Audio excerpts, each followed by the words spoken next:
When my daughter was little, before she started preschool, she is now 36, she would have difficulty breathing after visiting my MIL's house or any place that allowed smoking. This was back in the mid-1980s, when you could still smoke in restaurants and such. My wife, now ex-wife, and I do not smoke. Finally, after one such occasion that my daughter was having problems breathing while at home, it was bad enough that we took her to the clinic. After examining my daughter, the doctor asked if we smoked. After telling him no, he asked if anyone in our house or extended family did. At that time, MIL was a heavy smoker, and she was the only person that wild smoke inside our house. We had friends that smoked come visit, but they didn't smoke in our house. The doctor explained that my daughter was showing signs of a mild allergic reaction to secondhand smoke. It was mild enough that treatment wasn't necessary, but we needed to limit or avoid exposing her to people that smoked. MIL and I had never been on good terms, but it got much worse after I posted no smoking signs inside our house. She saw them but said it didn't apply to her because she was grandma. She usually avoided visiting when I was home, and my ex wouldn't stand up to her. Finally, MIL came to visit while I was home. She came strolling and puffing away. After I asked her, politely, to put the cigarette out, she refused, saying that she had the right to visit her grandchildren however she wanted. I then asked her politely to leave, and she pretty much ignored me. Now I need to add something here. I was raised to be polite and to respect others, and that was reinforced by my Marine Corps training. There are some exceptions to me being a nice guy, such as putting my children or wife in danger, as MIL soon found out.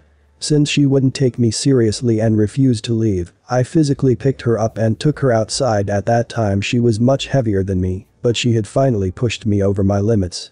I set her down on the driveway next to her car and told her to go home. I went back inside and locked the door behind me.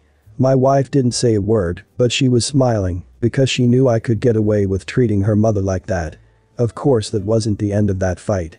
Our neighbors had been old drinking buddies with my wife's parents, so MIL stormed over to their house and called the cops on me claiming assault. It's a small town and I know a lot of the cops, but the two that show up I've never met. Since MIL called them and she met them in my driveway, by the time they start knocking on my door they were planning to arrest me, however I'm not dumb enough to open the door. After they hear my side and the fact that MIL didn't look roughed up, their attitude quickly changed. After showing my ID with the address given to them by MIL, they stepped back from the door and talked a bit. A few minutes later one cop comes back up the steps to talk to me, while the other one went to talk to her. His next question actually surprised me. I've had a few not so nice meetings with police. He asked if I wanted to press charges. Breaking and entering, trespassing, assault, domestic violence was not a thing back then against MIL, tempting but no.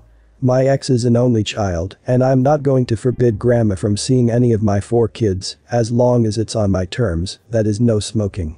Instead I said I just wanted her off my property and that she will have to call before coming over. Side note, after this incident she no longer talked directly to me unless I answered the phone, so that was a small victory for me. Relations with MIL were pretty much gone. I rarely saw her, even though she also lived in that small town, but that's a whole different story.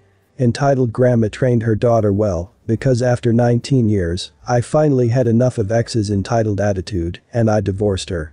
Neither ex or ex-MIL no longer talk to me, no hurt feelings on my part. They don't talk to each other even, something I had wished for back when my children were little. It was only one simple rule, and she made a fuss out of it. Brilliant. I'm happy for Op, he got rid of that woman's entitled daughter. It took him 19 years though, but still. I'm really shocked that the woman called the cops. What did she expect? Saw the absolute end all be all last week. I work for a small production company and we do a ton of charitable work. That day a few of our crew members, myself included, were lent out for a Make-A-Wish type thing for a girl whose wish was to have her original song made into a music video. She was battling cancer, so, of course, every precaution had to be taken, COVID-wise. The director reserved a scenic section of the park and got all set up there so we could be outdoors with plenty of distance. Apparently this was the only section of the park with a picnic area. We weren't aware of this, and occasionally some people would come over pretty miffed, asking why we'd reserved the whole picnic area, but before they could get the whole complaint out, they'd realize the situation and leave us be embarrassed to even have asked. This young lady was around 14 or 15 and having a great time shooting these scenes for her music video. Until Karen, a mess of cheap Botox and overpriced athleisure gear, started crossing over our clearly marked barricades with her daughter, around 6 or 7. Our production assistant, rushed over, figuring she was just too dumb to notice all of our signage and physical blockades, and explained in a hushed tone that she was intruding on a private film set. Karen replied, intentionally loudly, that it was a public park and she had every right to use any part of it she pleased. Now, was it a tad bit inconvenient that we'd commandeered a large strip of public land, the only area with seating? Absolutely. But the handful of people who'd wander over to complain immediately processed the nature of this project and gladly made other plans for themselves. Karen wasn't budging, but we had a permit from the city to be there, so we let her know she could quiet down or shove off. We actually had a right to have her ejected if she was being disruptive to our filming. We really didn't want to though, and we didn't exactly have the manpower to do it without calling authorities, and we didn't want to put a damper on this fun event or make a scene in front of her daughter, so the director paused filming to try and escalate things. There was supposed to be a liaison from the Make-A-Wish style program there, but the catering guy had gotten lost on the way to the park and she'd gone to go look for him. So, the director showed Karen the permit we had and warned her a final time she either needed to watch calmly or get out of there. She pulled her young daughter off to the side and started trying to goad her into singing. The kid was better able to read the room than mom because she was too embarrassed to start singing and tried saying she wanted to wait until she got home, but Karen kept pointing her phone camera at the kid and shrieking she wanted her to sing there and then, so she could film it. Eventually she started playing some Disney song on from her phone and the kid began hissing along, interrupting out our footage, much to Karen's twisted satisfaction. Finally the director had had it and informed her that even though she had technically moved off of the land we'd physically reserved, that the noise she and her daughter were generating was disruptive, so he could still have her removed. Not even sure this is true, but I think he just correctly assumed that. Hello, 911. This woman is harassing a young girl with cancer trying to experience her Make-A-Wish day wouldn't end in Karen's favor. But Karen's pride wouldn't allow her to simply walk away from the situation, so once her daughter had ceased this loud off-key singing, she continued lingering even as her child begged her to go play by a pond almost a quarter of a mile over. Karen continually tried to force her daughter into the shot, with hopes it would make us to move, cruelly getting her kids' hopes up and dashing them repeatedly, so I guess the kid wasn't especially bright either. She'd keep saying, "Look baby, they're making a movie. Quick, go be in the movie, so you can get famous. Hurry." And the girl would run onto our set, or try to, and the key grip would return her to her mom before she could run across our shot. But her daughter's anguished cries of disappointment at not becoming famous each time we returned her to her mom were enough to render most of the footage, if not useless, at least a lot less fun than it was intended to be. I guess Karen didn't think we heard her goading her child into disrupting us with fake promises of superstardom, because when the director came over for her final warning, she tried to play dumb, saying, "Oh, I think she's just dead set on using the picnic space. Since this is the only picnic space in the entire park, it would probably just be easier for you to move, huh?" said with a combination of faux sweetness and imagined authority. Clearly she had no idea what it takes to set up for a film if she thought we could just move locations on a whim. The director turned out to be bluffing on calling the cops because he didn't want to create a scene until the liaison returned, so he just had a couple big crew guys keep her and her daughter at bay. Eventually the liaison did come back, but honestly, she wasn't particularly helpful. Karen deduced that she was who in charge and who everyone was waiting for in order to take action, so magically shaped up the minute she appeared and stood quietly to the side. So, when every crew member descended on the liaison at once, she just meekly said, "Well, it's fine if she watches, right? People are probably just curious what's going on." Thankfully the girl in the video had been having her makeup done for most of this while we filmed a backup dancer scene, so didn't really notice most of the debacle and didn't care one way or another. Because Karen had a little kid with her, the girl didn't say she couldn't watch, even though she was visibly uncomfortable at the strange audience. She kept waving to and winking at the little girl though, who thought she was some kind of celebrity. It was actually pretty cute and a perfect compliment to her music video Make-A-Wish. Karen hated that and kept muttering to passers-by, trying to surmount insurrection. But, unbeknownst to her, just about everyone in the general area was affiliated with our shoot. She did manage to find one or two people who were irritated about the picnic area being closed, thinking we were just some greedy private party who'd sectioned it off from other guests. But then they realized it was some kind of film production and started milling around out of idle curiosity.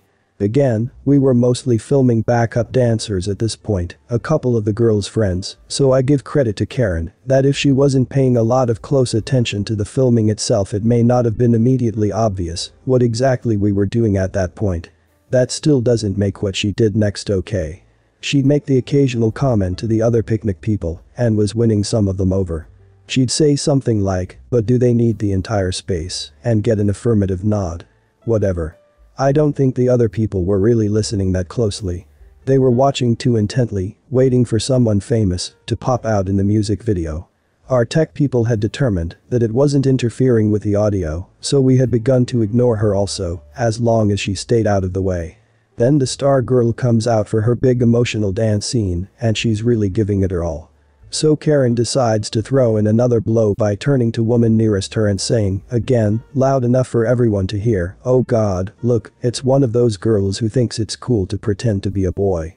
I'll bet she hasn't stopped to consider how long it will take to grow her hair back." You'd think Karen would have stopped for a second to consider that maybe the girl was not cultivating a chic new look and in fact had cancer. Or, better yet, that maybe a stranger's hairstyle wasn't her business in any case. And maybe her not having eyebrows or arm hair, either, was a clue. But, nope. So, our poor starring girl hears this and crumples up into tears, now assuming that the crowds who had been gathering throughout the day were not doing so because they thought she was some famous pop star, but instead to gawk because she was strange looking. She rushed away, and those standing anywhere near Karen hurried off to make clear they weren't associated with her.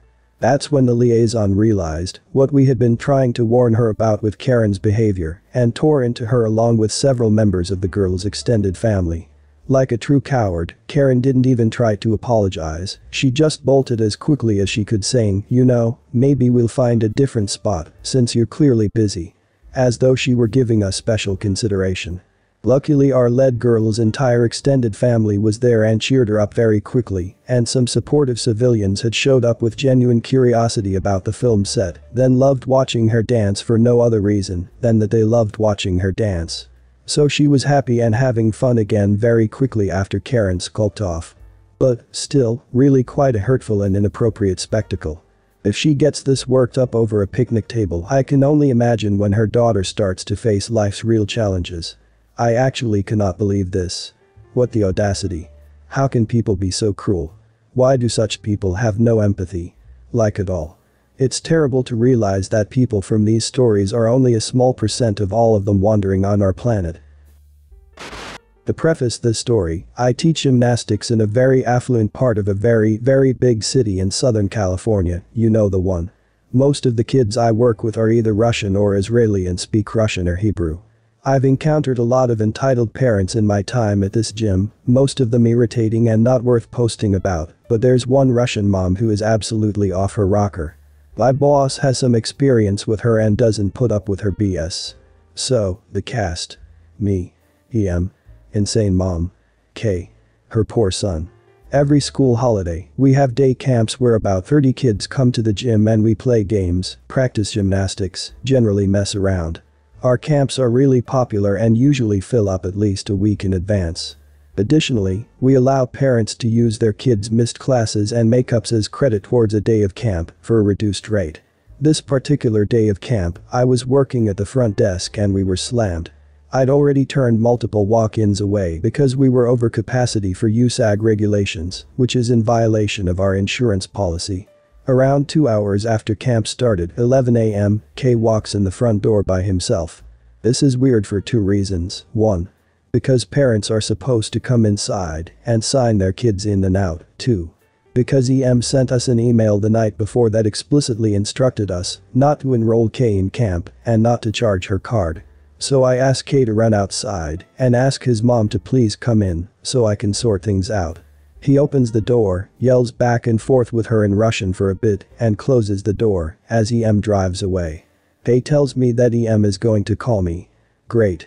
This is how the most insane phone conversation of my life went. What? Hi, I just wanted to speak with you, because I'm a bit confused. Last night you sent us an email instructing us not to enroll Kay in camp. Yes, because last time you enrolled him, you charged my card $65, 1 day of camp, and you stole my money. Ma'am, that is how much 1 full day of camp costs. I'm going to have to ask you to come pick up your son, because we're at capacity for the day. No. There's no way your camp is full.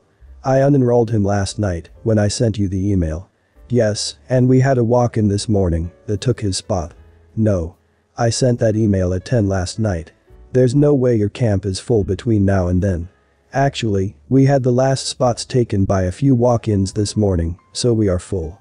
You can't just drop your son off here without paying after instructing us not to enroll him. There's no way your camp is full. I sent that email at 10 last night. 5 full minutes of me trying to explain to her how spots are limited, and when she gave Kay's spot up, it became available for the first person to walk in. Eventually, she seems to get it. Okay, that makes sense.